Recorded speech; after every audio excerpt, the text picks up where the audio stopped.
something you can't fix. If you can't fix what's broken, you'll go insane. It's Jay and Adam. It's Preview. It's Preview's Fix It with Adam and Jay.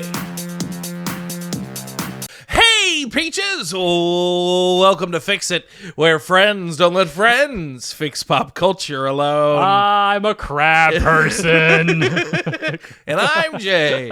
For those listening in the audio medium, Adam was doing a funny crab dance, and I thought it was really a fun time to start the episode. For those of you watching, you already know that because you saw it with your eyes. You saw me doing it. So we've covered all of our bases. It's been fun, everyone. We're done podcasting forever. Hey, one and done for the year. Hey, not we got it. bad. We got it, baby. Did it in 1 minute. Look at us. Welcome to Fix It. I am Jay. That's Adam. You may know us from the amazingly successful, the outright shooting star of all of YouTube reaction content, the veritable flaming omen that shoots across the sky. Religions have been formed around it. The governments have been alerted to its presence. Oh my God. YouTube reaction channel previewed. That's right, man. That's right. We're starting. Yeah. Yikes. Yeah. The end times are nigh. Apparently. And you will be able to see it from our reaction content on YouTube. Yeah, you may know us from Previewed over on YouTube, or you may not. That's cool too. You may know me from the various Subway commercials I've been in over the. You've been in a couple. Or you may know Adam for being an extra in Law and Order. Law & I was Order? an extra in all Law and Orders. all of them. Yep. Oh, you did the whole triple. I did the triple threat, yeah. Oh, baby. I was also in a Parks Casino commercial that only played in the Philadelphia area. All right. So if you're from the Philadelphia area, you may know me from the Parks Casino commercial that I did about 10 years ago. Possibly. Anyways, this is our show, Fix It, where Adam and I, each week, we take a piece of pop culture that maybe missed the mark, maybe didn't quite get there, maybe didn't quite live up to the expectations it had in front of it, and we fix it. And today we are going to be fixing 2002's video game juggernaut. Well, the video game was a juggernaut. Exactly. Resident Evil. Because we've got The Last of Us coming out this month, which I think The Last of Us may be the one. I think it's going to be the biggest show of the year. You really? I really do, and I think it's going to be. Why? The story is very compelling. It's really good. Everyone likes. So sad. I understand that, but people, I think it's gonna garner some like Game of Thrones style kind of like people are gonna get really into it. Possibly. I think it's going to be the show that bridges video game content into kind of normal pop culture, quote unquote, which I don't know why we have that delineation, but that's just kind of how it's always been.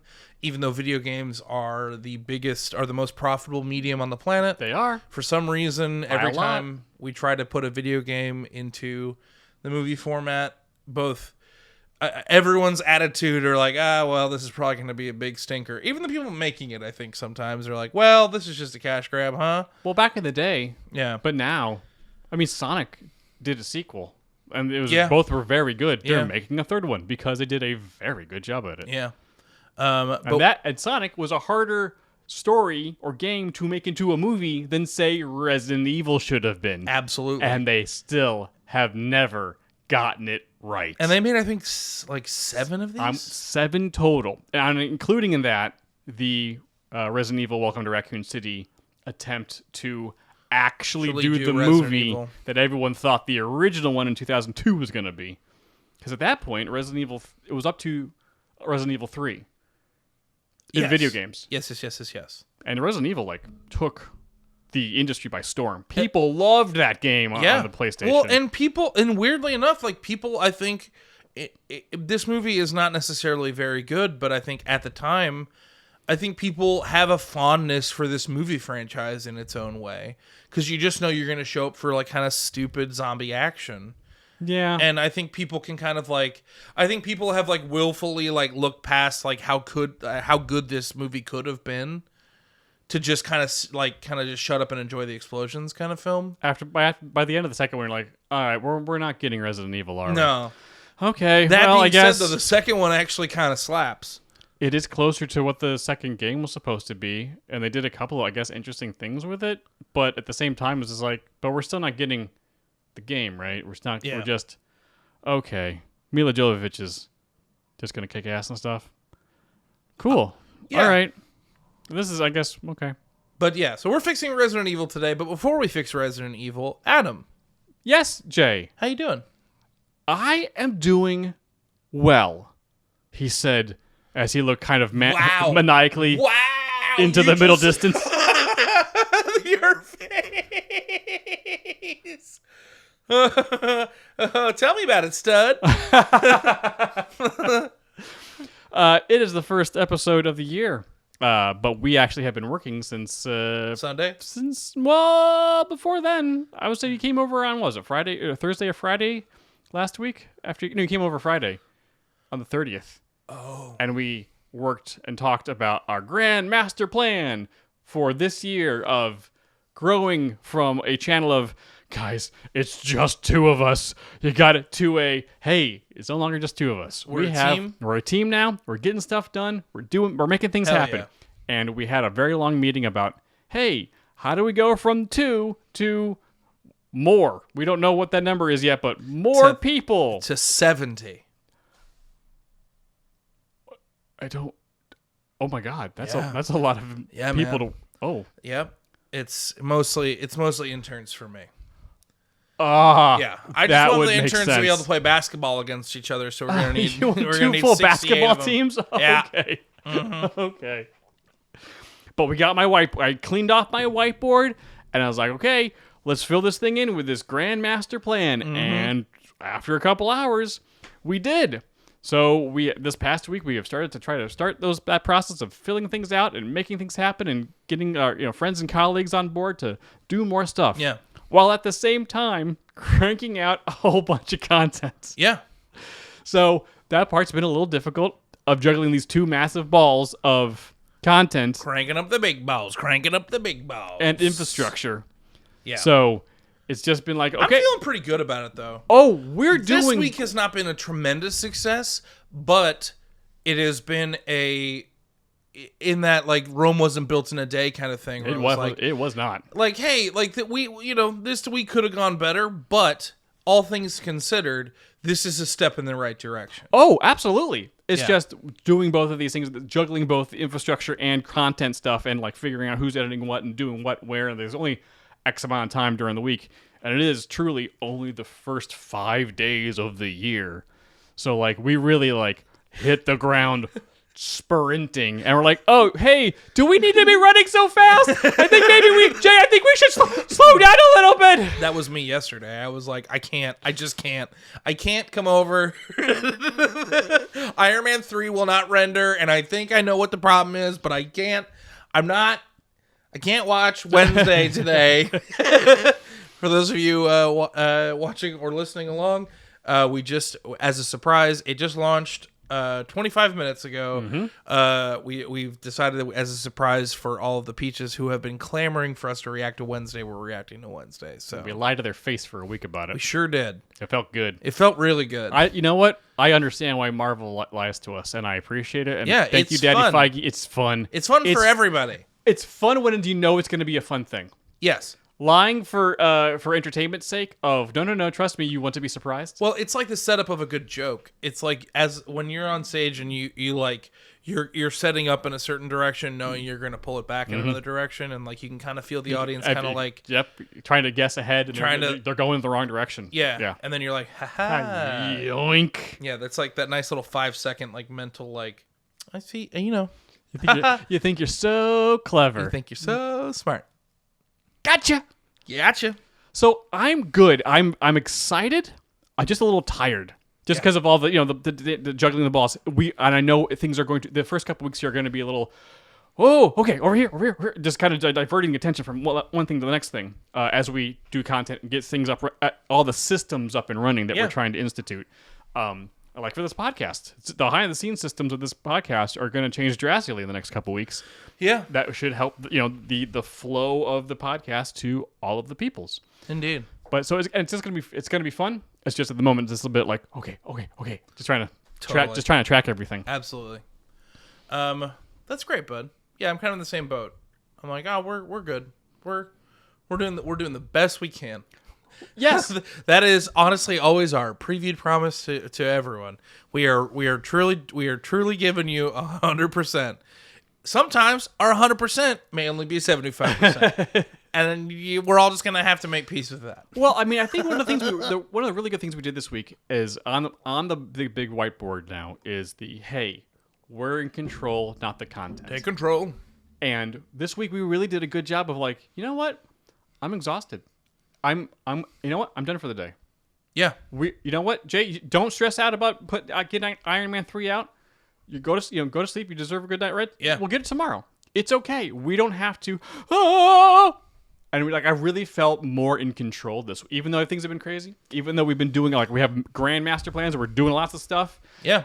I felt more in control of no, we set the schedule. It's okay. We can that can come out tomorrow. It's fine. Yeah. We don't have to press ourselves about at this stuff. point, the episodes are already late. They can come out when they come out. Pretty much, yes. Especially with getting caught back up. Oh, that is one major change we are actually making to this podcast. For those of you who are listening and or watching, you probably have already noticed. We are going to be releasing the video version of the podcast day of. So both the audio and the video version will come out the same day. Mm-hmm. We kind of lagged them for a while there because we wanted to make sure that enough people were going to the audio format. Yes. And getting used to that before because people already know us in the YouTube space. Mm-hmm. So we wanted to make sure that we were solidly people were subscribed properly and we had a good starting fan base there. But now that we have a little bit of a lag time, honest to God, it's just too confusing. Yep. Guys, I started editing the wrong episode way more times than I want to admit. I mean, there's only so much. When you're reacting you're reacting to a couple shows on the main channel, and we're doing some stuff on the gaming channel, and then all of a sudden making sure we do the podcast every week. And I love doing the podcast every week, but just great, when's the next thing coming out? Thank God Brian's doing because Brian knows the schedule. Yes. But when it comes back to us of okay, we gotta do the video thing, I was like, oh wait, what was the last one we did? Wait, what's this week? Oh, it was last week. Jay, we've done so much in the past 7. What was last? I don't remember last week. No clue. Yep. So we're getting rid of that problem, and we're just putting them out at the same time. Woo! Woo! So if you get done listening to us, you're like, hey, you know what? On the way to work, this is a great podcast. Maybe we'll just sneak off and watch this podcast later on and make my boss think I'm actually doing something. Heck yeah. I'll watch the boys talk about Resident Evil. Yeah, so if you're on the video stuff, get over to the audio stuff and throw us a subscribe. And if you're on the audio stuff, come over to YouTube. Throw us a subscribe there too. And you know what? Just subscribe to everything. All of our stuff. Kitchenette Best Friends. Go subscribe to them too. Go subscribe to, the Previewed Prime, Previewed Gaming. Go subscribe, There's a lot of places. Late to the party. They're us too. Yes. And we're them. No, we're them. I think we're them. Yeah, I think we're them. And secretly, Jay, I don't know if you're aware of this, we're also part of the normies, but we're hidden in the background. Yeah, we hide in the back. We hide in the back. And you breathe think there's 8 of them there? There's 10 of them there. Yeah, there's the Jay and Adam just lurking in the background. You'd be surprised. Lurking is working, baby. It is. All right. Surprise! We're also with the normies. No, we're not the normies. We're there. We're there. We're not reacting to anything. No. We're stone cold. Just like it's a Where's Waldo situation. You got to find us. Usually, we're hidden. Yeah, we're hidden somewhere in the background. Yeah, I got Jay's keyblade. Jay's in the couch. That's one of my favorite hiding places. If the shot's wide enough, you might see my eyes under the couch. My hand might reach out and grab one of their feet every now and then, just to let them know we're there. Or I'm running sound and I have a big mustache on and you can't as a disguise. Okay, we gotta keep moving. No, Jay, other places we hide in the normie shot. Go. Oh boy. I am their couch. I'm not in the couch. I am the couch. Behold. All right. So Resident Evil. The 2002 action classic rather than horror classic, I would say. That's a very good question. I don't know. I think the music and all the stuff in it portrays it as an action film, but yeah. I guess it's horror action. Sure. Suspenseful action? Sure. Not really suspenseful. Not at all. I don't know. There was action in it, and they tried to scare you. It didn't quite work, but they attempted it a couple times. Yeah, they sure did. But before we super get into it, Jay. There we go. Look at that. I've been like, I know I got it. I got it. We're starting. We have a new segment here on Fix It. One of our listeners is like, hey, guys, sometimes I didn't actually watch the movie ever, or it's been so long I don't remember anything in it. Can you guys, do a quick synopsis of the movie? Yeah. Yeah, we absolutely can. Also, a good time to do that would also be on Wednesdays on Discord, where we actually watch the movie along with the Peaches. We sure do. To get ready for this podcast. And this watch long in particular was really, really fun. Oh, it was a lot of fun. We had a great time. You actually came. That was fun. Yeah, because scheduling-wise, I was like, I haven't watched the movie yet. This week's been crazy. Sunday was my birthday. Because you were like, I don't know when I'm going to watch Resident Evil. And I was like, Wednesday? Yeah. I was like, oh, yeah. It's almost as if it's already on the calendar. I tricked you. You did trick me. I was so busy this week with all the things. I had to watch it Wednesday with everybody. Yeah, so if you haven't joined our Discord, the links are below. Definitely check out our Discord. It's the best community on the internet, but the watch-alongs have been really fun. So, Jay, in our new segment, can you sum up what happened in Resident Evil? Yes. Okay. Yeah, 2 minutes. Mila Jovovich wakes up in a mansion without her memories with a bunch of other characters. They get attacked by a military group. That turns out they're actually on the same side. They all know Mila Jovovich for some reason. The mansion that they're in has a train station underneath it. They'll take them to the Umbrella laboratory, which we find out in the beginning that the Umbrella lab has been infected by the T virus that they've been working on, but completely shut itself down and sealed itself off. They don't know why. They're going down there because they realize they want to get the AI out of there that has all the information from Umbrella. Right. They just need to get it out of there or shut it down completely so no one can steal it. They get down there. The AI figures out that they're there. There's the hallway sequence with the laser cutting and the guys. Very cool. Yep. That's a good sequence. They shut down the AI after the AI is like, "Hey, don't shut me down. You're all gonna die down here." And they're like, "We don't care." They shut it down, and then zombies come. They fight the zombies, and then they're like, "Oh, we need to get an antidote for Michelle Rodriguez." Oh no! And Mila Jovovich, my memory's back. Oh no, we were trying to steal it the whole time, but then it was the Punisher guy who's been here was like, "Oh, I'm gonna help too, but I actually am the one that released it in the first place." Oh, what a shocking twist! What a shocking twist! And then they get attacked by a liquor. They take the train back up. Liquor gets most of them except for the other guy. Then the other guy gets taken away for the Nemesis program because all the hazmat suit people pick up. And that is Resident Evil. Nailed it. Got it. Well done. And yeah, Michelle Rodriguez dies, but then shows up later in one of the later films. Is that true? Yeah. She totally leadied Resident Evil too? I think there's someone I mentioned in the when we were doing the watch along, like, oh wait, she's fine. Like she died in this movie, but she got shot in the head. But no, she shows up in the fifth one. It's like, oh, it's kind Who of cares? Who cares? Kind of like, okay, sure, whatever. Yeah, whatever. Well, Resident Evil. This is a game franchise that you and I have a lot of affection for. Oh yeah.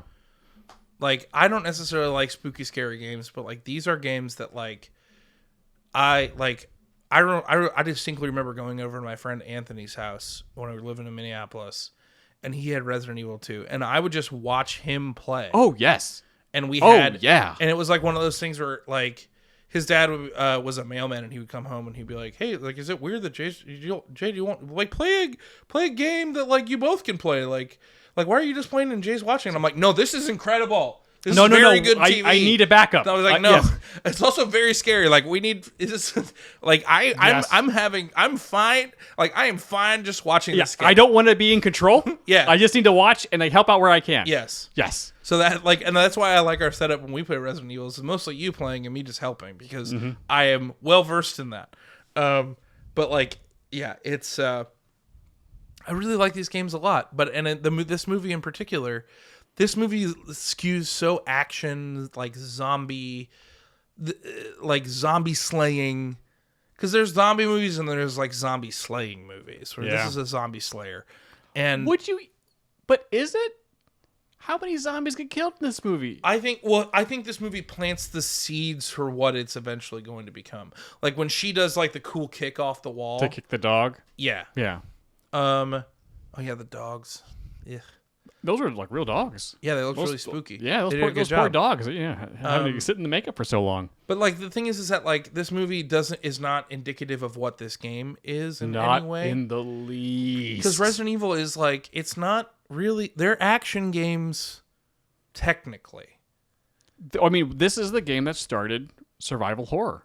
Yes. It is more about the suspense of getting where I need to go. Yes. And making solving these puzzles, figuring out the world, learning about what's going on. Yeah. And barely scraping by past a couple of zombos. Yeah. If you watched me and Adam's play, if you go over to Preview Gaming, you can see Adam and I's playthrough of the remake of Resident Evil 2. And there is a moment there where we're getting chased by Mr. X, and I actually need to we take a breather because I'm like, I'm not okay. I was like, I'm going into fight or flight. Yeah. And find a safe room. We find a safe room. The and music press pause. kicks in. And it was like, thank God the music means we're safe. Okay. Yeah, I just need to take a glass of. I'm gonna drink a glass of water, and we're gonna get back to this. But I'm not good. Yeah. Whereas these movies, it's like I don't feel like there's the stakes just aren't as high as they normally feel in a Resident Evil game. Oh yeah, because this wasn't. Here's the thing: you go to this. Resident Evil took. Remember how Mortal Kombat came out and everyone was like, so many, all the blood and the kids are learning now. It's so bad, it's terrible. And then Resident Evil comes out. I was like, oh, no, this is horrible. Zombies and people are dying. I was like, because that Resident Evil took over the video game news stuff because parents were like, this is not. Yeah. So and we're just like, this is great. This is hard for a kid. This game is hard because it's hard getting past these zombies. Also hard solving these puzzles. So this is great. It takes forever to play these games. Yeah. As a kid. And you also and the scarcity of items. Yeah. It was not. Every aspect of this game is supposed to kind of put you on edge. Exactly. So when they say, "Hey, we have a Resident Evil movie," oh great. That gameplay, that type of game is going to be a movie? That's going to be really cool. It wasn't, because it wasn't the game. Because you go to the movie expecting, something close to the game or the story, and they go, no, it's different. It's completely different. None of the characters from the game are in this movie. Yeah. Because you're like, okay, who's this person? That's weird. Is that Jill? Okay, wait. Where's Chris? Where's Barry? Is Wesker? Wait, is that guy Wesker? Nope. Nobody from the game is in the movie. You have a litany of really iconic, really fun characters that we would love to see come to life in this, and they just aren't there. They show up in later movies for some reason. I read an article while getting prepped for this that the director was saying that the reason that they didn't have any of the classic Resident Evil characters in this was that they didn't, quote unquote, didn't want people to know the ending, didn't want people to wanted to keep people on edge by anyone could go kind of thing. But that's the wrong decision. Yes. I'm coming to when you make a movie or a show about a property, it needs to hew decently close to the established lore. Or if you were going to subvert expectations by changing an ending of something, you have to make it a pretty big swing, and I kind of have to kind of understand where you're going with this. Yeah. Whereas The Walking Dead did that. The Walking Dead, the show, is wildly different from the comic book. Oh, sure. But they did it in such a wild way that it was kind of clearly they knew what they were doing. They were doing their own thing. Hell, The Boys isn't exactly what it is in the comics. Yeah. But it's we're making this for the medium that we're making it in. And the essence of the show is the same as the comics. Yes. The characters the essence are the same. This the heart art is no essence.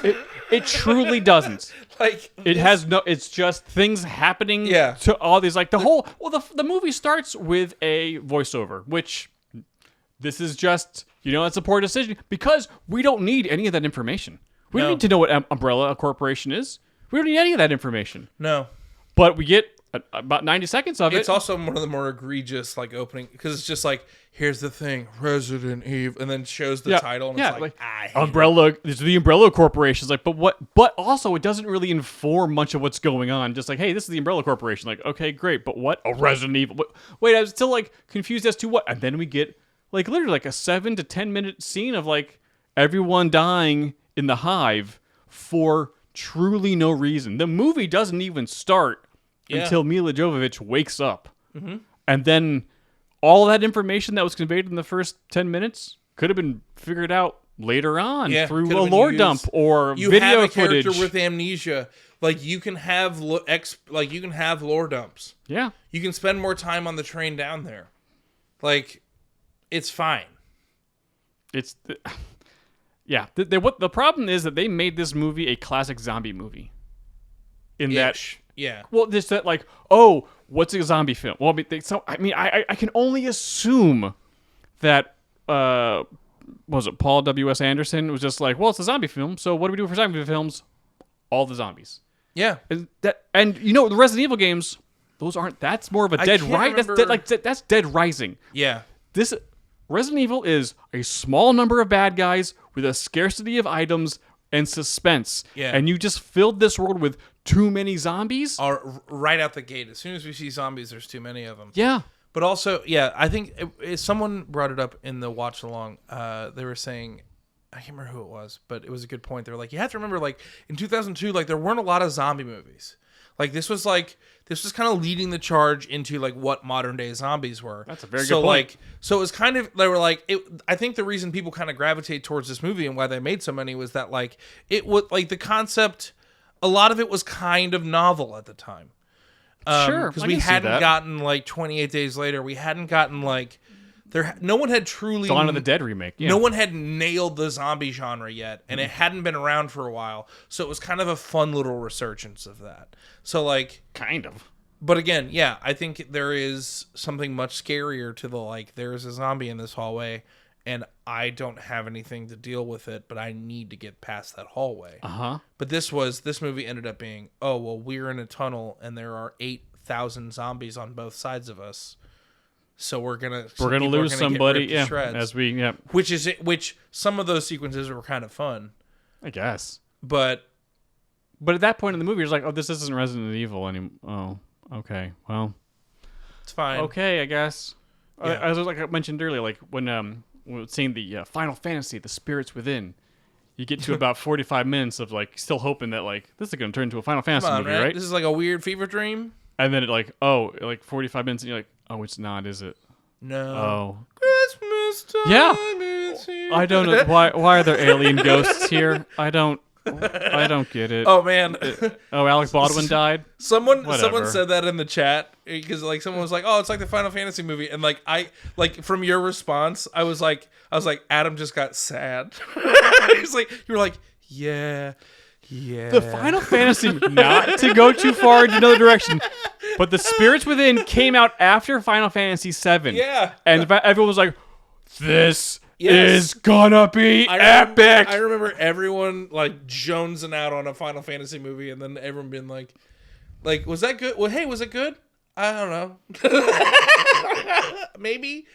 I'm not sure. We got bamboozled. Yeah, but just like this movie also bamboozled us. But also, like, I don't know. There's certain things I kind of ever since watching it, I kind of want to watch through like all of them now. Really? And I will say, I had the thought. I was like, that might be a fun marathon. It might for be. us. Yeah, that could be a fun marathon. Yeah, because there's only 6 of them. Because all negativity aside, like the good things about this movie, sure, it's fun watching Mila Jovovich kick ass. It's fun. I like it when she's got guns and is cool. Oh sure, it's fun. But she doesn't really have them in this movie. She doesn't get enough time to shine. It's the later films. And that's how you got the sequel because they're like, we need more butt kicking. Well, I don't know when Underworld came out, but this movie felt like an Underworld clone. Kinda. I think Underworld's after this one. It might be. And then the success of Underworld, like, oh, well, we can just do that with zombies, right? Instead of vampires and werewolves. Those movies.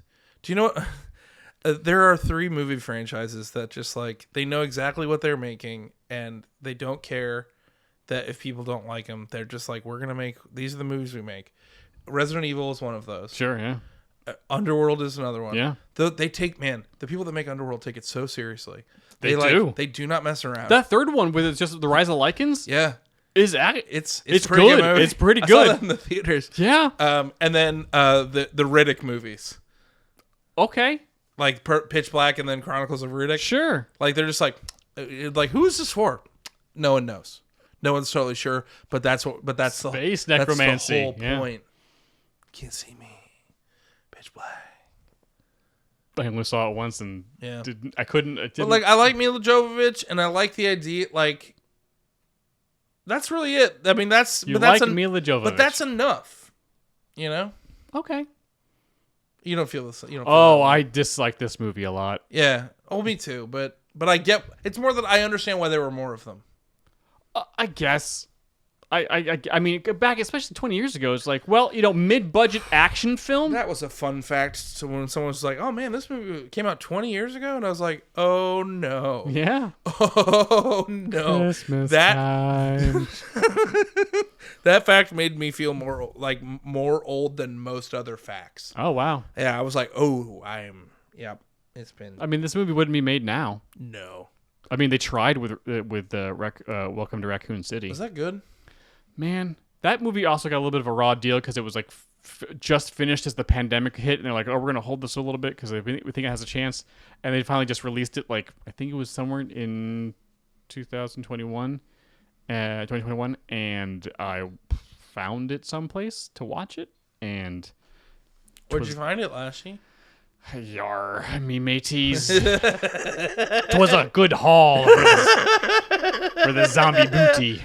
It was bad. But basically, the thesis statement of, hey, we know the last Resident Evil movies were not what everybody wanted because they wanted the actual Resident Evil story in movie form. 100%. This is it. And they tried so hard. It was Chris, it was Jill, it was Claire. They were giving us Wesker with Ada was in it. Like they gave us all the characters. Oh boy, it did not work. Yeah, it really did not work. They tried very hard. They tried to squeeze the first and second games together and like give everybody backstories and like make it a movie story. And it's like, oh, you guys trained it too hard towards the movie story. There's too much backstory. There's too much people trying to have like connected stories. So like we didn't need to be. Yeah. But you know what? But I give them tons of credit for trying. They really, and the people who I was like, we love this game. Like, good. You tried. The mansion was. The sets were perfect. The costumes were perfect. I even saw that in the trailer. I was like, this looks like this is Resident Evil, man. They tried so hard, but they just they trained it too hard to do a movie. Yeah. And it just ultimately didn't work. That's a shame. It is a shame. You know what's also a shame, Jay? It's been about 40 minutes in this podcast, and we have yet to hear from Brian.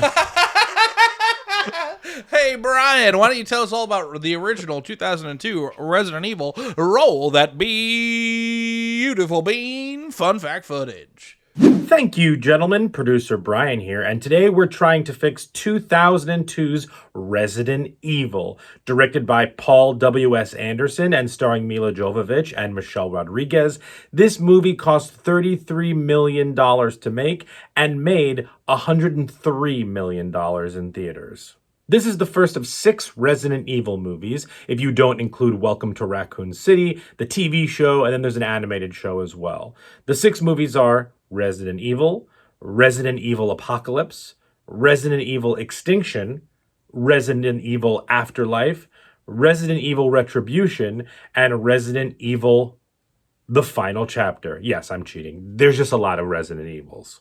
Fun fact, this movie was originally developed to be a prequel to the video games and follow that continuity. It was supposed to be called Resident Evil Ground Zero. However, after 9/11, they decided to just rename it Resident Evil, and this Resident Evil, along with its sequels, are its own continuity. If you care, the original Resident Evil movie has a 35% on Rotten Tomatoes, and interestingly, it came out in March of 2002. The other fast zombie movie the boys talked about, 28 Days Later, came out the same year in June. So it's interesting that those two fast zombie movies came out the same year, and we remember them very differently. In 2003, you have Underworld, and then in 2004, you have Dawn of the Dead. Funny that Underworld and Resident Evil, there was talk to do a crossover movie, but obviously that never happened. Anyway, back to you, gentlemen. Thanks, Brian. Good job, Brian. We always forget one segment, and we remembered all the other ones except for Brian. We remember the new one, and now it's like, you know what? There's no room for that Brian segment anymore. Away! Thanks, Brian. We appreciate you, buddy. Okay. I think that was a lot of information about Resident Evil, so I think it's time to fix Resident Evil. I think it's time to fix Resident Evil. Okay. Well, who did we say was going first? I forget. Oh, I'm going first. Oh, you're going first? Yes. Okay, cool. Because this time, so here's my thesis statement. Wait. Hey, Lashy, why don't you? Because we're transitioning into monetization, so I'm trying to give Brian the mid roll. Oh, okay. That term we learned. Yeah. Trying to hey Brian, hey Adam. Mm-hmm. Why don't you fix it? Wow, Jay, that was amazing. I'm so good. You are a font of just talent, bud. Professional podcasters, assuming someone wants to pay for ads. Squarespace, make a website for your butt. Sure. Or Wix is just dropping, just drop things into the thing. Yeah, it does the thing. It helps with your small business. Wix.com. All right, fix the damn show. Does a thing. Okay, so we should tell them what the rules are, though. We have some rules for this one. Oh, that is correct. We're We're not just willy-nilly so. First off, these fixes can't just be the game. No. So we're not. No. We're working with what we've got. We are working within the confines of loosely what we got here. Yes. What needs to be in both these fixes? Alice needs to be in our fixes. Yes. Mila Jovovich is still in both of these fixes. Yes. Basically, that's the only rule. Yes. It cannot be just the original game. It can't just be like, "Hi, I'm Jill Valentine. Let's go." Right. It can't just be the original game, and Alice has to be there. Yeah. Those are the rules. Uh-huh.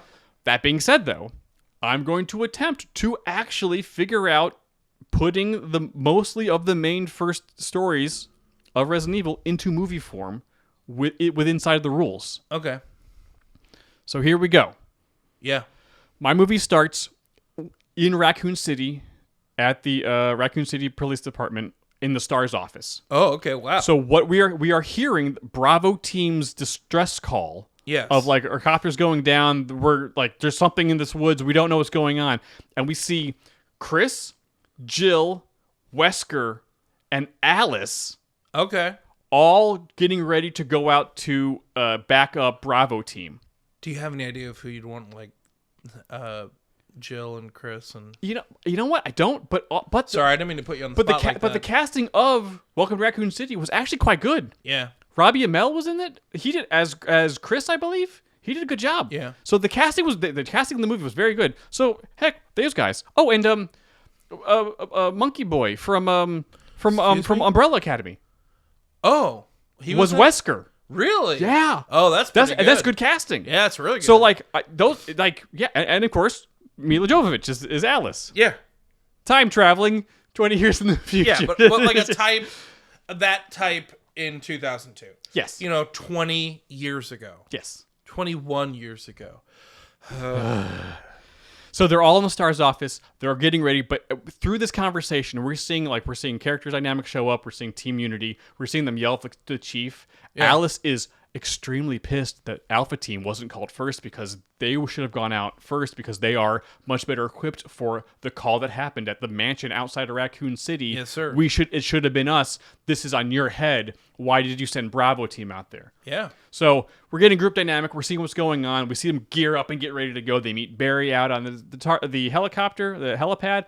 fly off. We're still seeing them interact, so we're getting a good sense of these characters. So they're going to the woods? They're going to the mansion to back up Bravo team, who's already called in. Oh, they said they landed at the okay. We're under attack. Bob. Sorry. Yes. So the next part is basically kind of how the game starts. Of like they land and then all of a sudden get attacked by doggos and things, and everyone gets chased into the mansion. Yeah.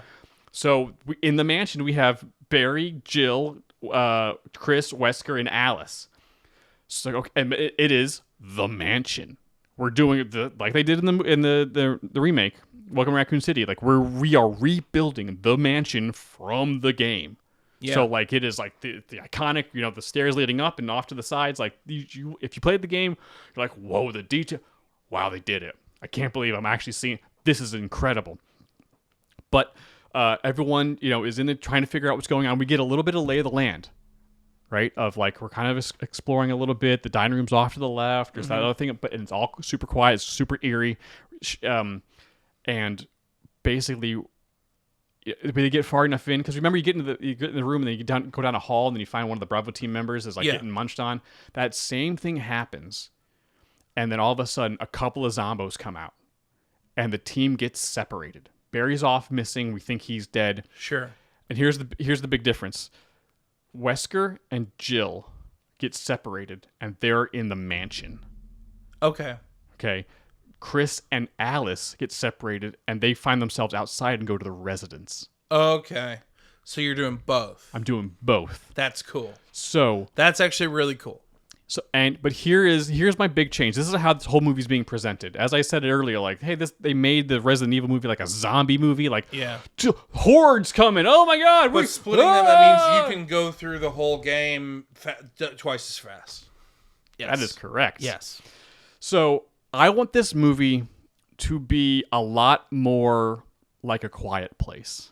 Oh. Okay. So like we're talking fewer bad guys, scarcity of items.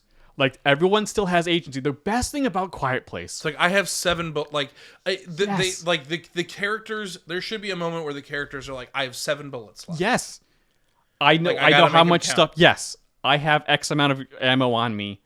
Because like they will lose some of their ammo in that initial. And I will for a Resident Evil movie, I will sit there and watch a side by side of both twosomes doing an inventory of what they have in order to get out of this place. Like just from a meta perspective in Resident Evil, I'm like, yes. It's like oh they found a trunk and they have to organize all their crap and figure out what they have. Yes. Oh, let me go back in this. Also, I got a bag full of green herb. What am I gonna do with that?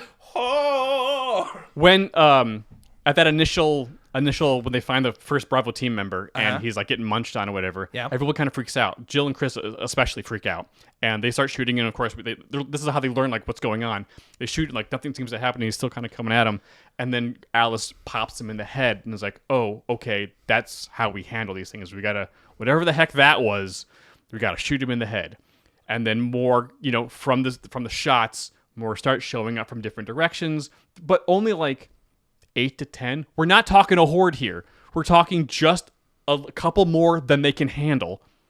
They split off, and then they find themselves in separate areas, and then they can be like, "Oh my god, how much do we have left?" Like, one of my clips got torn off. Like, how much ammo and stuff do we have?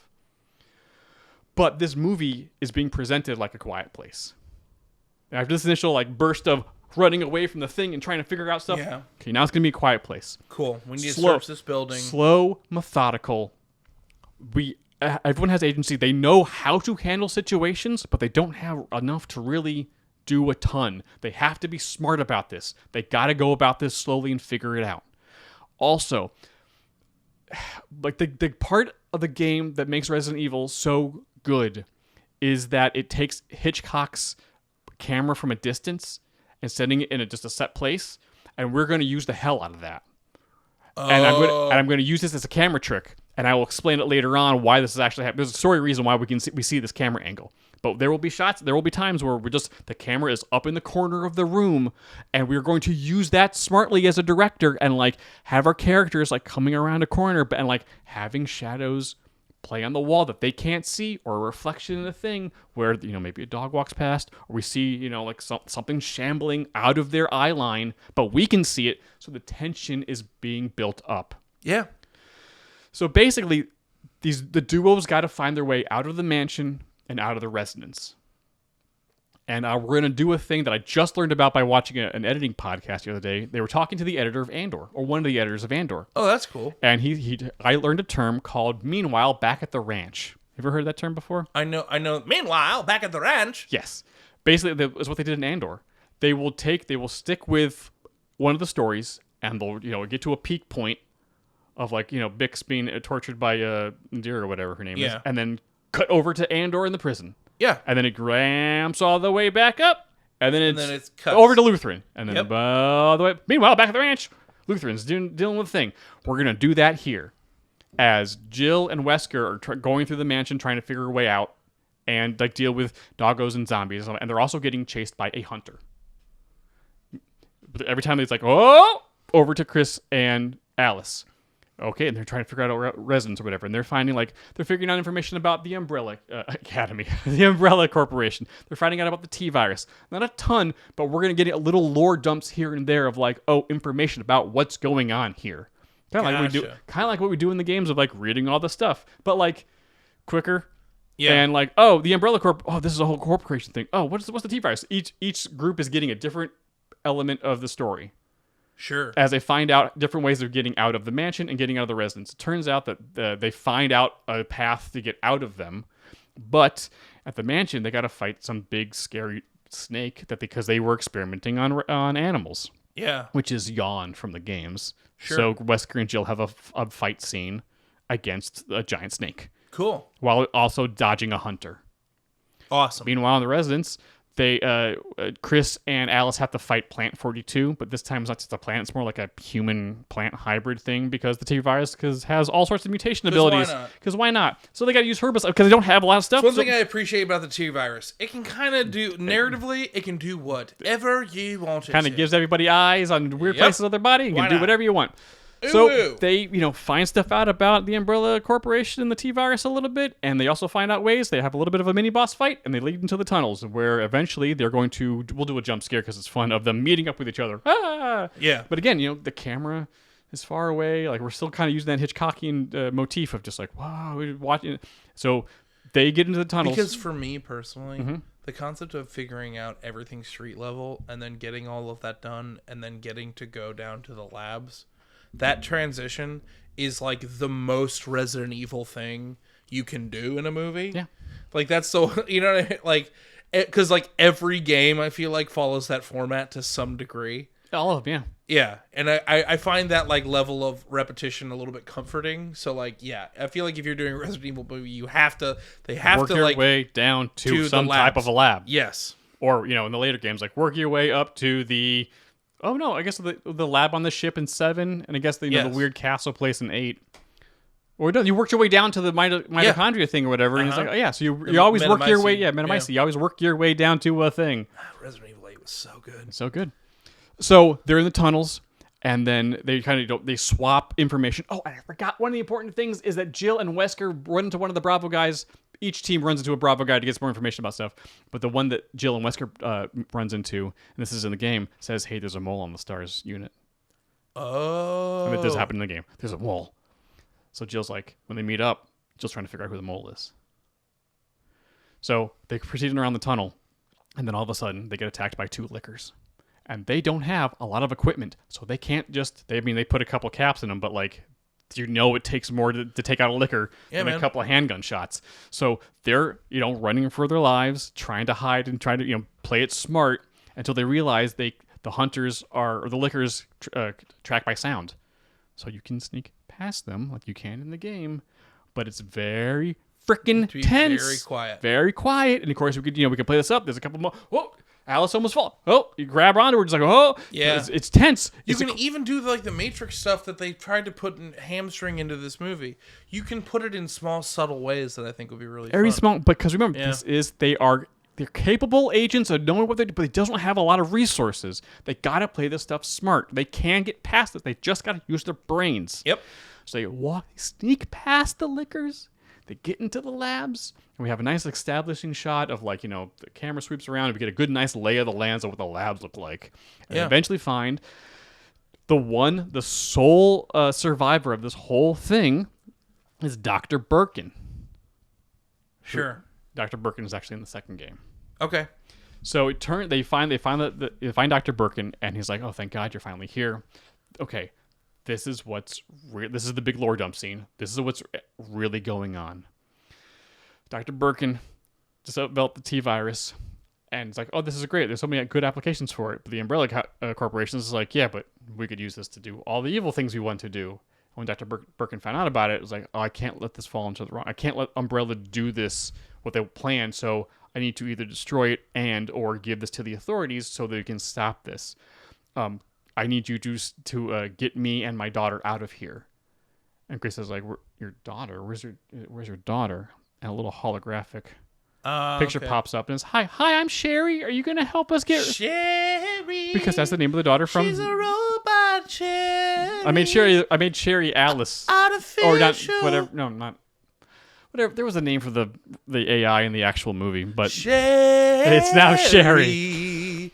So, she's an artificial intelligence. So I made Sherry, like, Dr. Birkin's actual daughter died a couple years ago, and this is the way he coped. He made an AI in her image, and it broke him and his wife apart. Sure. So he was married, and his wife's missing. I don't know where my wife is, but we drove us apart. That's important for the future. Okay. But Birkin's like, I was reaching out to my contact to get somebody here to get me out, and the guys are finally here, thank God. And then he turns to Alice, and that's when Jill's like, "You're the mole. You're the reason why everyone's dead. Why didn't you?" And so Jill attacks Alice, and Chris is like, "Whoa! What the hell is going on?" And Alice is like, "This is not what I wanted. I was trying to. That's why I wanted to get here first. Like this. Okay." This situation is completely borked. We gotta I am actually Alice. I am actually an officer, but I'm not a police officer from wherever I said I was, because she was only on the force for a couple of years. I'm actually a BSAA agent.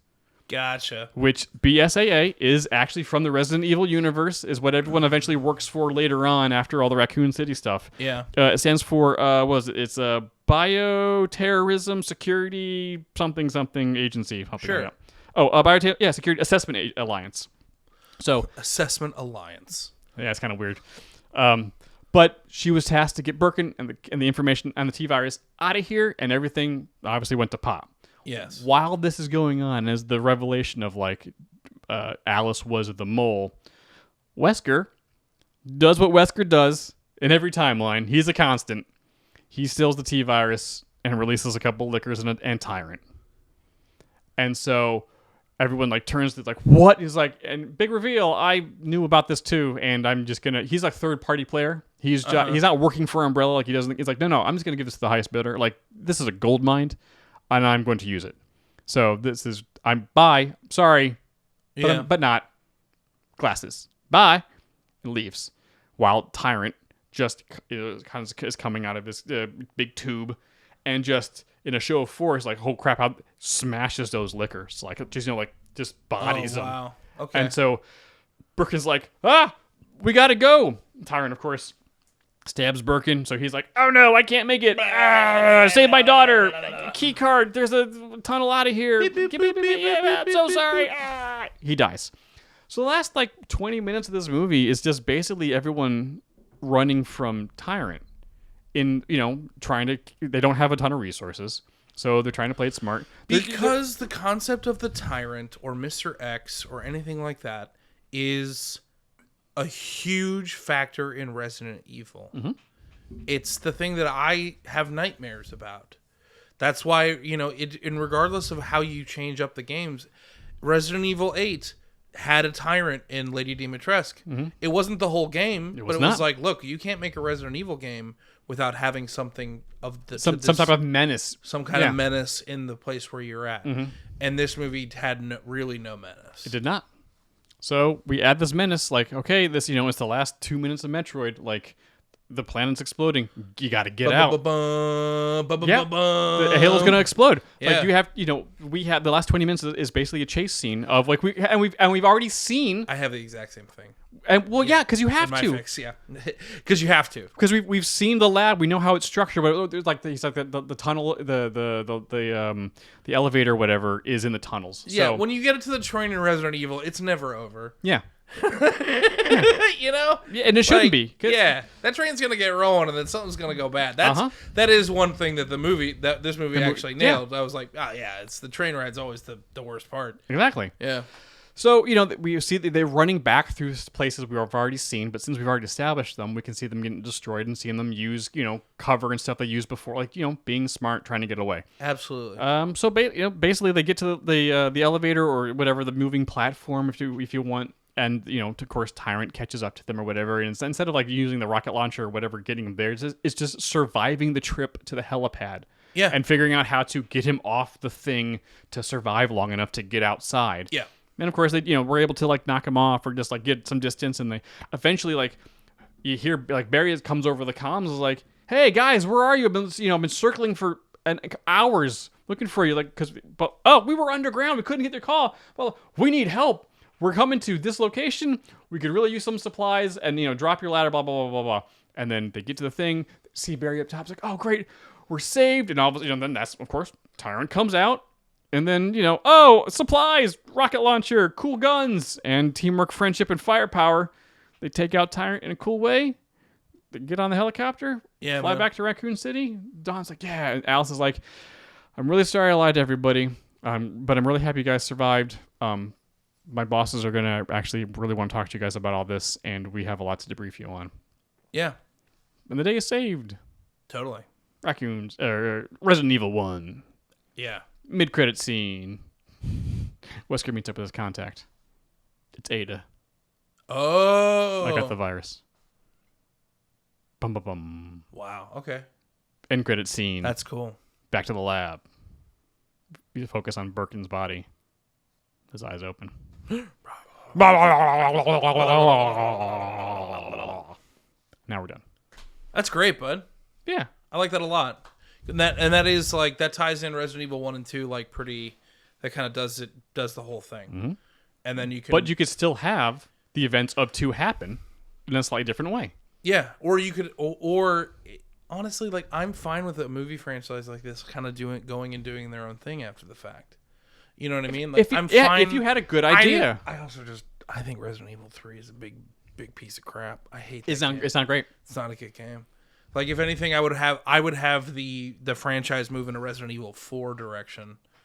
But as we found out when we were doing the watch along, Resident Evil 4, but when this movie came out, Resident Evil 3 had just come out. There was no 4. 4 didn't exist. Yeah. So like part of me was like, when I was doing my fix, I was like, maybe I'll take this in a Resident Evil 4 direction. It's like nobody knew what that was. We were talking about it a little bit. I think that 1, 2, and 3 are really like kind of like this is what Resident Evil games are, and like these stories are very 3 is a little because 2 is really good, but 3 is like this is a parallax. Like okay, sure, but like 4 on. You could really easily take the information from those games and really make a movie out of them because it's not so precious. It's not so tied to the location. It's just kind of like here's Las Plagas in a rundown Spanish city where the castle and the thing is like with the president's daughter being kidnapped. Like you can really pretty much do with just those little nuggets of information. Yeah, go wild and everyone be like, "This is great. What are you buying? What you buying?" Yeah, it's like this is great. Yep, do whatever you want here. Fantastic. I also will argue that Resident Evil 7 and 8 are better than the 1 and 2. Oh. I think I really enjoy what they're doing with the franchise. 7 is never a game I'll never touch that game again. That game scared me to my absolute core. Yeah. But I really you can do this without having the mansion, quote unquote. After the first one, you truly can. Yeah. Because it was the first game, the initial story of Resident Evil. If you're going to do it, like tying it to the mansion, to the location, is pretty kind of important to be like, we got this, trust us. And then after that, just using elements here. Yeah, using the elements here and there, but like reconfiguring everything so it's your own thing. It's way at 2 and beyond. Yep, go wild. Go nuts. Yep, it's perfectly fine. You just really need that mansion Need because it. it's like that You is need it. It's iconic. Yeah. It's iconic. It's the birthplace of all of this. Yeah. For me, all right. So my fix. Jay. Fix it. Fix it. For me, the one my thesis statement or like where I'm coming at with my fix is that like the one thing I really like about Resident Evil, and I think the thing that the movies were missing, I want to keep that like quiet tension, and I know how we need to sell a movie. We need to keep a good amount of zombie butt kicking in here, but also the one thing I like about the games are the puzzles. There was no puzzles. No. It was just kind of survive the night kind of thing. So. In my Resident So you're Evil, gonna try to put the puzzles in? Oh yeah, You mad lad? wait. All right, just wait. all right. So my Resident Evil, it starts. I'm gonna start with exposition. Okay. That'll transition into that will explain. My movie is taking into consideration the fact that the storylines of Resident Evil 1 and 2 have already happened. The exposition is going to be talking about all of our Resident Evil characters that we like, and like the STARS program was like trying to like contain it, but like Raccoon City is overrun. We're dealing with a Raccoon City that is overrun. Oh! It wasn't even bombed. It's just overrun. It's overrun. Okay. After 1 and 2 have happened, the Raccoon City incident has been quote unquote sort of contained. Okay. So we acknowledge the pedigree. Yes. But we have to. But if we're gonna have all new characters. Okay, I see. Okay. But we acknowledge what has happened. Great. That makes okay. So basically, we are like all of that stuff is, and then it transitions in like a news report of like what's like Raccoon City has been like quarantined off. Like there are certain BTSAA agents. BSAA. Like BSA, you know what I'm saying?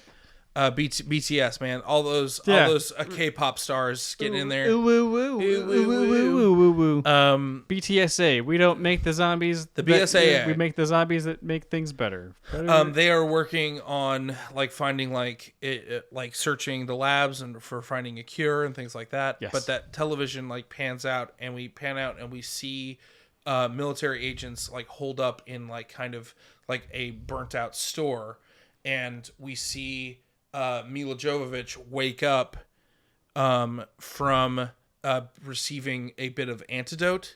Okay. She's clearly been bit. Oh. But she wakes up and they're like, "You're fine. You've just been administered the T-virus antidote. It's currently our last dose. A side effect of the antidote is your memory is you are going to have issues with your short-term and long-term memory for a little bit." Like, and they give her a full rundown of who they are, what they're doing. I'm keeping the hacker guy. I'm keeping Michelle Rodriguez. You have to. And I'm keeping the leader guy. It's the three of them. The guy that who does get gibbed in the tunnel? Yes. Okay. Yes. The three of them and Alice. Mm-hmm. It's the four of them. They're great. Like, hi, like we are like here's who we are. Mm-hmm. We are trying to make our way into the Umbrella Labs.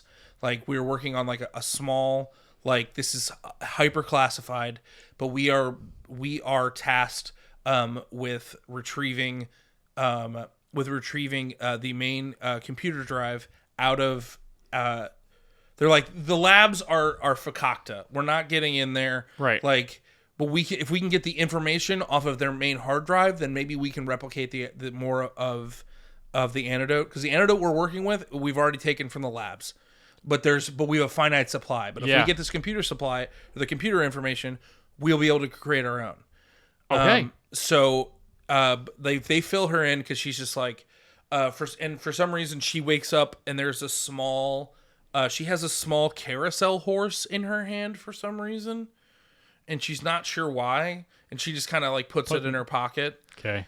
And they fill her in that like this is the mansion of, we're going to the home of one of the lead scientists of Umbrella Corporation. Okay. They were like highly classified, and so they have a secret access like train station that goes to Umbrella Corporation. They were one of the few like top tier scientists that were given private access to the laboratory. Cool. They were like, we didn't really know, no one really knew about this entrance for a long time, but we going through all of their schematics, we found this, but we got to figure out a way to get into this. Quick question: have they mentioned what their affiliation is? Not at this point, no. Okay, just wanted to clear that up. Okay. They get to the mansion and they get to the mansion, like the mansion, home. The home? Not like Okay. the mansion. Okay. Not mansion with a capital TM. Gotcha. Like this is The home like of they the get to lead the home yeah. of the lead scientist that has the train station underneath. But it is a large home. They hop the fence. They have to kill a couple of zombies, a couple of zombo dogs. We get a fun little action sequence on the front lawn. And then they're like, well, how do we get into this house? It's like, I guess we just try the front door. And they walk up to the front door, and the hacker walks up and like starts to like try and hack through the door. And as Alice like comes around the corner, he's having a hard time. But Alice is like, hey, let me take a look at that. And Alice like walks up to the door, and the door basically just like reads her bio and lets her in. Okay. Like as soon as she walks up, they're like, the door's like, oh, entrance granted. And they're like, all the three of them are like, why would it do that for, like, they're spooked. Yeah, rightfully so. They're like, and she's like, I don't know. I'm here. Let's just get what we need to do. There are a good amount of zombies in the house. And they're like, we can quietly take out these zombies. We don't want to attract any other zombies to this house. So again, it's like a really quiet, like, slow, like tactical takeout of a bunch of zombies.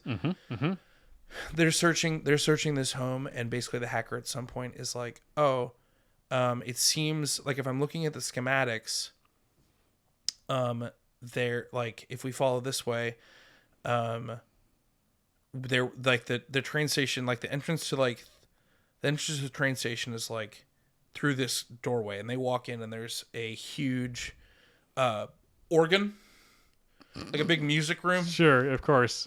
Look, it's Resident Evil, man. At some point you got to play music. And so they're like inspecting the room, and they're like, and he's like, it's through. We got to go through somewhere. The door seems to be should be right here. And they're searching around, and they realize that there is on the ceiling there's like a painted like all these different constellations, but they're like, oh, like it's music.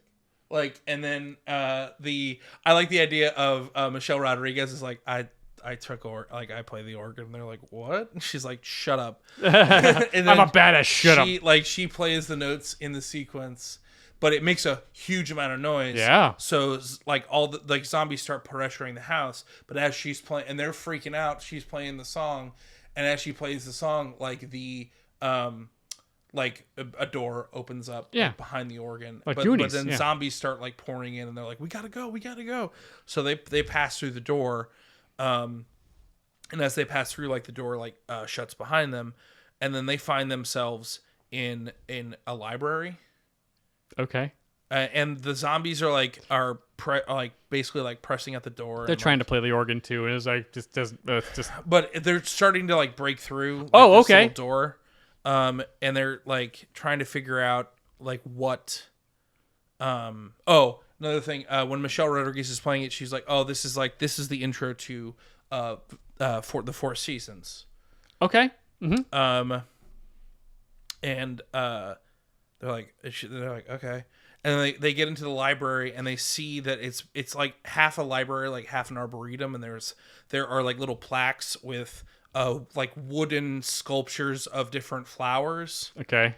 And they find like a full length mirror at the end of the thing, and zombies are busting down the door, and then they figure out that the hacker guy is like, oh, around the mirror there are tiny little pots. Mm-hmm. And you have to he was like, man, they told us this guy was eccentric, but like this is insane. Like he's a very eccentric scientist. Sure.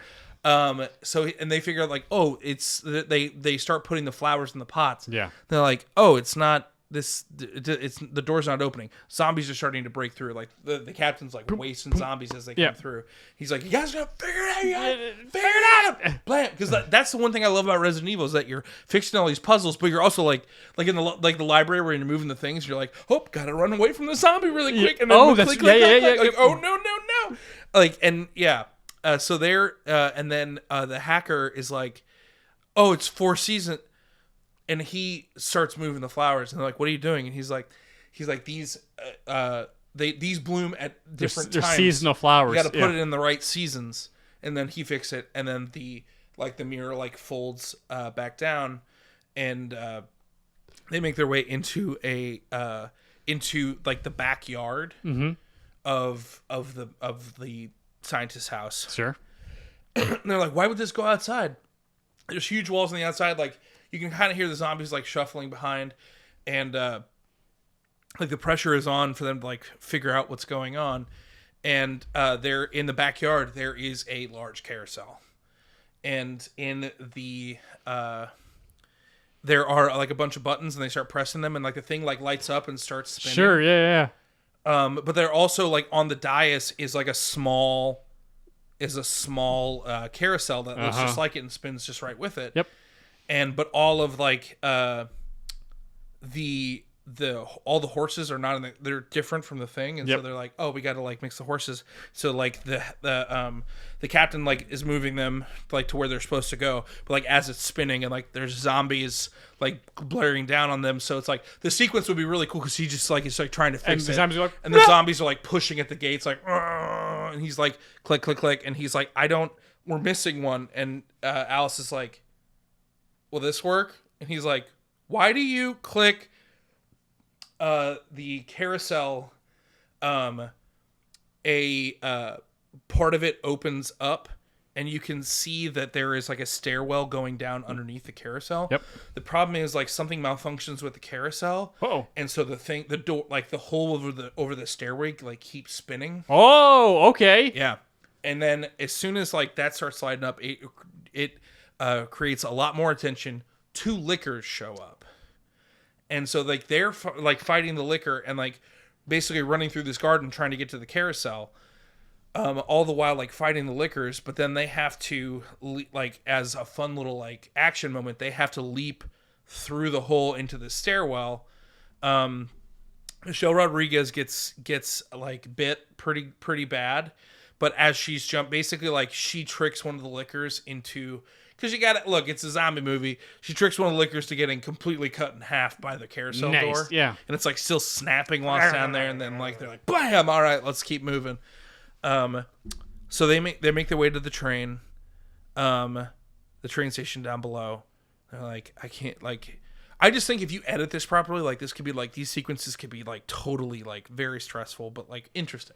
Well, it sounds a little bit I don't think we did. Neither of us watched the the escape room movies. Kinda. That's 2 kind of what I them. was going for. Yeah, escape room movies. Yeah, but zombies are kind of the we ticking know time bomb. Exactly. We know there's a formula out there of how these things, how you do that cinematically.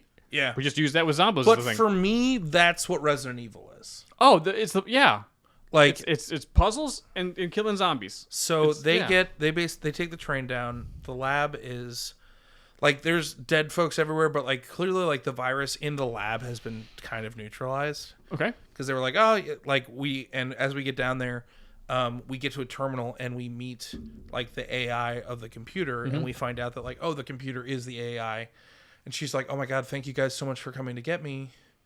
Of course I know what the antidote is. I want to be able to help, but I've been stuck down here. She's like, I took out all the oxygen from the lab for a time being.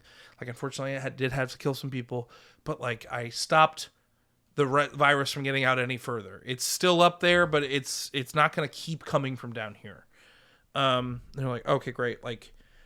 They make their way to the AI, and they get to her segment, and basically long of the short of it is we find out that the 3 of them, when they're trying to get the AI out, the AI starts asking Alice like casual questions. Okay. I was like, they're tinkering and working, trying to And export or whatever. And the AI is like, so like, how was the rest of your family? Like, how long has it been? Like, blah, blah, blah. And Alice is like, I don't remember. She's like, you don't. Oh. Do you know who they are? No. Did you get bit? Yeah, I think so. And she unwraps her arm. There's no bite. Okay. And then as we turn around, there's Michelle Rodriguez with a pistol. No, Letty, no. Oh no! We're taking her. I don't know what you're thinking about doing, and we find out like through flashbacks that Alice was like head of security for this lead. That's why she knew. That's why she was granted access to the home. That's how she knew. Mm-hmm. But they knew that she would have some kind of intel and everything. Yep. But that's why they wiped her memory, so she would be. So she we wiped your memory so you would get here. Like the antidote doesn't make you lose your memory. But we'll find out what the antidote does because we're gonna get it and we're gonna sell it to the highest bidder. Okay, rogue agents, I like it. Yeah. And so there's basically kind of like a standoff, and through a little bit of trickery, the AI gets Alice into a different compartment and kind of like closes the door. And the AI is like, I've loaded myself up to this computer. If you can get to a laptop in the little area, like if you can get this laptop like to the surface, like I will be able to help humanity. And Alice is like, all right. She was like, I am really sorry for what I'm gonna have to do in order to be able to get you out of here. Just you might not gonna want to watch this part. And like you see on like the little computer, it's like activating like Nemesis protocol, and basically one of the large like tanks like blows open, and you see like a full on tyrant absolutely body the three of these. Oh no! 3 of these people. She's like, you didn't have to kill them. She's like, these people were not going to help humanity. They were not here to save humanity. Like you can, don't let these 3 people die in vain. They may have been foolish, but they weren't all bad. But this is how it has to end. And I was like, okay, how do I get out of here? And she's like, well, that's the hard part. If I'm gonna unlock all of the doors back to the train, it's going to unlock the doors for him, too. And Mila Jovovich is like, wait, what? And then you hear the doors go, psh, and AI's like, just grab the laptop. Don't forget the charger. A quick moment of levity. She has to run, and there is, a huge, chase sequence. Oh, I forgot a very important part. Before they physically get on the train. Down to the labs, all 3 of the military people, the leader's like, hey, we're going to a train, we're going into underground, all explosives need to remain above ground. We're not taking any of our rockets or any of our grenades up to the surface. Down to the labs. Yeah, they're not going down. And so basically, it's just a huge sequence of Mila Jovovich just parkouring her way through this dodging, lab, bopping and weaving, taking shots where she can, flipping and just being awesome Mila Jovovich, and getting to the train and just fighting her way. The Nemesis is attacking the train. Of course, they're rocketing up towards the thing, and she's as the train's coming crashing up to a stop at the beginning of the tunnel, she sees all of the explosives that were left out and grabs one of the grenades, clicks it, throws it down, and just jumps through the doorway, which is still spinning. Okay. But then it just collapses in on itself. And yeah, and now she's saved the day, and it's amazing, and it's there's still zombies everywhere, and it's and that's where we end the movie. Oh, she's just she's safe, but it's but she's not out of danger yet. You bastard. But then post-credit sequence, okay, when the next shot is that we see a helicopter pull over and kind of pick her up. Who's in the helicopter? We're not sure. We'll know in the second movie. And here's the second movie. No, I'm just kidding. But yeah, that's my Resident Evil. It's more. I think it's just for me. It's more of like what makes the games fun. The puzzles. And here's the thing, you can do those puzzle sequences if you edit them and direct them right. They can be as cool action sequences and as tense as you want them to be. Yeah. But even still, like watching this movie structurally, storyline wise, is not very good. No. So like both of these, like it's the kind of thing where it's like I want to bring as much as I can, but at the same time it's like, yeah, Jay, but like remember how low the bar is for this from this movie? Yeah. Like cut yourself some slack. Exactly. Oh, and I forgot in my fix. There was also like a external hard drive that the AI was on. Oh, yeah, sure. just sling it in the back. That's always something. Take the thing. Yes. Yeah, that's always implied. Yeah, but yeah, we took two different aspects of the game and made our own movies out of it. 1,000%. Yeah, Yeah. that was really good, dude. Thanks, man. I would never have thought to do the puzzle part, but The puzzles are what I love about the Resident Evil games. That's one of the because it's like it shouldn't be obscure like jewels and stuff to open a door, but it is, and that's fun. Yeah, well, that's what sets us apart from like Silent Hill. Yes, I mean there are some puzzles, but it's not any. It's mostly just exploring and like surviving. Dude, like the dopamine of finding like a code to a safe in another room. Oh is just yes. It's so good. Oh. Getting out of the police station in the remake of 2. Yeah, dude. Oh, Yeah, it feels real good. It feels real feels good. real good. When that like statue lowers down, Yeah. and you're like, I did it. Yeah, I got out of here. Bye. Bye. And it'll be in hits for only about 10 minutes before you realize I am now somewhere even worse. Oh Yes. no! That's Resident Evil though. It's like in Resident Evil 8 when you get out of the mansion with Lady Dimitrescu and you're like, no, I'm in so much trouble. Yeah. Oh no. Oh no. Yeah. I can't wait for the 9th one, man. Yeah, man. Oh wait, the remake of 4 comes out this year. Oh yeah. Ooh, that's gonna be good. Look, we're gonna play it. Oh yeah. For me, I just feel like Resident Evil 8 is the spiritual successor to 4. Oh, it totally is. In a way that like I don't like when they're like, oh, we're remaking Resident Evil 4, and I'm like, you kind of already did. It's true, and it was real good. Yeah, like they did it twice. There's a VR version of it that's apparently Really good. amazing. Can we get VR headsets? Maybe if you're a good boy. But I mean, but the remake of 2 was really good because it's like, yeah, it's 2, but like we changed up a lot of stuff. The sequences are a little different. The timing's way The off. remake of Resident Evil 2 may be, in my opinion, the best remake of any game I've ever played. That and Final Fantasy 7. Yes. Yeah. Mm-hmm. Yeah.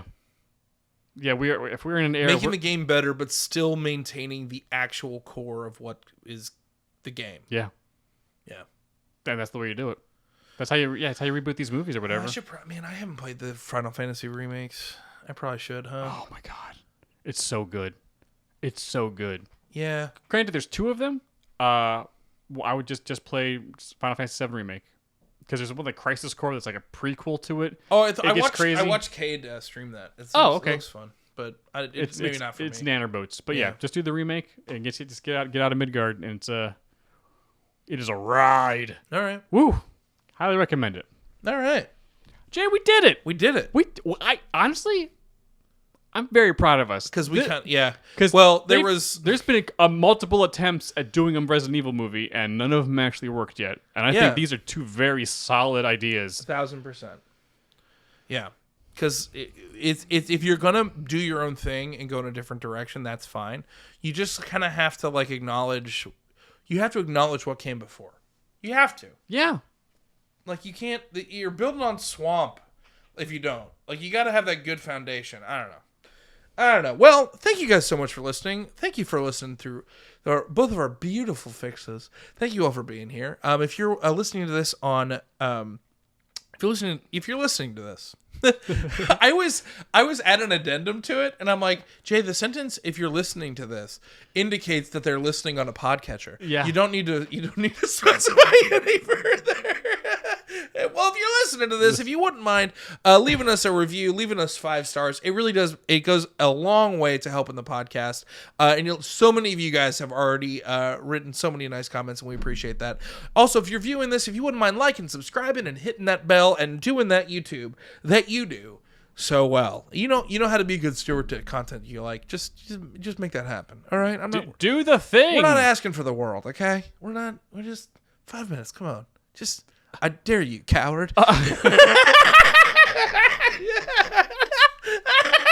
Just leave in the comments. I ain't no coward. Yeah. All right. Roll call.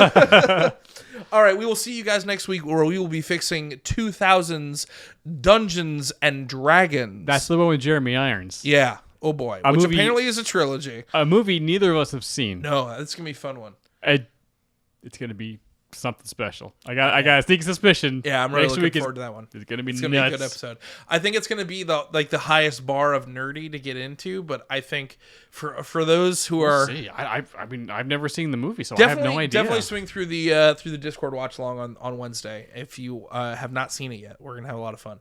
But yeah, we will see you guys next week. And as we end every podcast, heartbreak feels good in a place like this. It's the silent, slow tyrant that you never hear coming.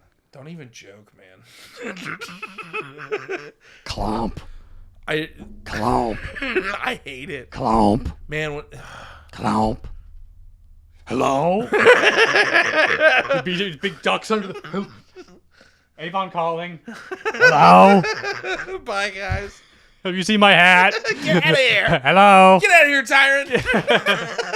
Stars. Say goodbye to everybody so we can end the show. Stars.